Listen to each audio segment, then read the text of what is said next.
Ladies and gents, my name is Brandon Stover. Welcome to the How to Solve Climate Change course from Plato University.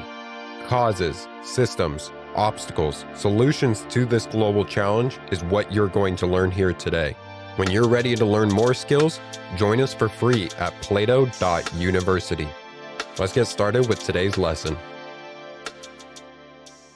Why should we solve climate change? Climate change poses an existential threat to humanity and the planet as a whole. It is crucial to address this issue to safeguard our future and preserve the well-being of current and future generations.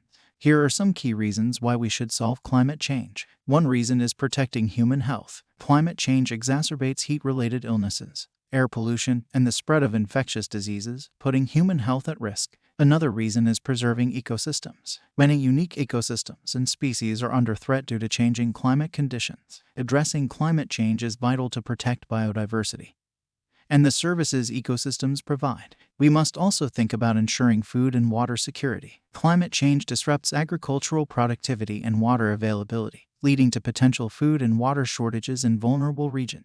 From a social perspective, we might think about mitigating economic losses. Climate-related disasters, such as hurricanes and wildfires, cause extensive damage to infrastructure and economies, leading to increased financial burdens. We also must consider reducing social and political instability. Climate-induced environmental changes can exacerbate social tensions, displacement, and migration, leading to geopolitical challenges. What's at stake for humanity if we don't solve climate change? Failing to address climate change could result in severe and irreversible consequences for humanity, which might include extreme weather events. More frequent and intense heat waves, storms, floods, and droughts could lead to loss of life, displacement, and destruction of property. We could see rising sea levels. Melting ice caps and glaciers contribute to rising sea levels, endangering coastal cities and low-lying regions, displacing millions of people and disrupting economies. These consequences could lead to resource scarcity. Climate change could exacerbate conflicts over resources like water and arable land, leading to social unrest and instability. As we mentioned earlier, climate-related damages can also strain economies, leading to reduced productivity, job losses, and increased public spending on disaster relief and recovery. Who or what is harmed by climate change? Climate change affects a wide range of stakeholders. First and foremost, human populations may be harmed. Vulnerable communities, particularly in low-income countries, face the most significant impacts of climate change, including health risks, food insecurity, and displacement. Equally important, climate change affects ecosystems and wildlife. Habitats and species are threatened by shifting climate conditions, leading to habitat loss, disruptions in migratory patterns, and increased risk of extinction. In a more niche perspective, stakeholders in agriculture and food production are greatly affected. Changing weather patterns can affect crop yields, leading to food shortages and economic losses for farmers. Related to geography, those on coastal regions could see significant change. Rising sea levels and more frequent extreme weather events put coastal communities at risk of flooding and erosion. Who or what benefits from climate change? While some entities may benefit in the short term from certain aspects of climate change, these perceived gains are far outweighed by the overall negative impacts on the planet and humanity. For example, some industries might see short-term gains, such as those involved in extracting and selling resources from newly accessible Arctic region.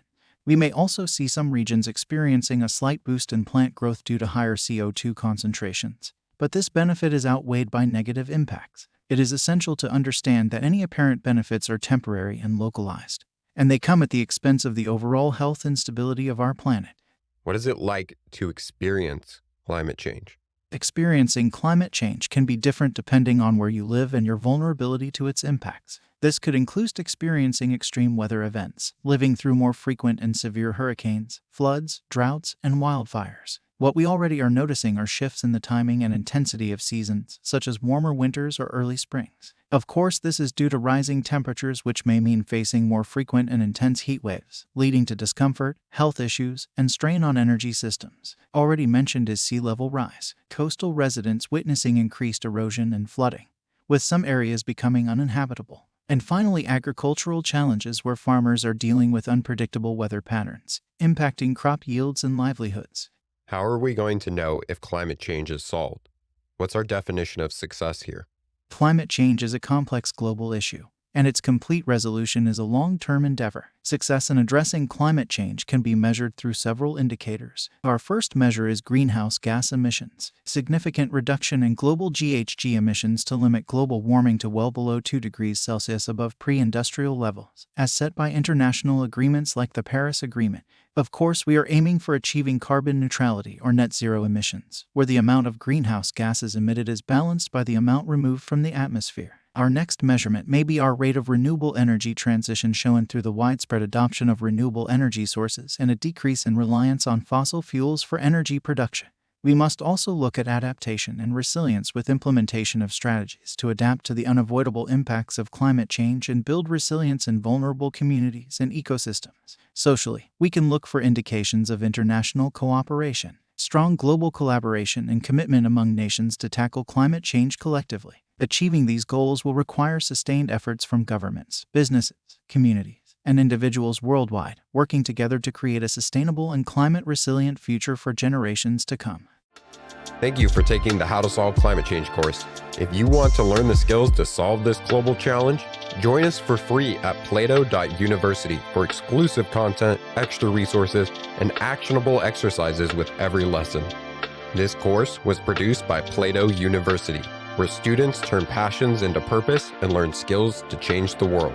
Learn more at plato.university.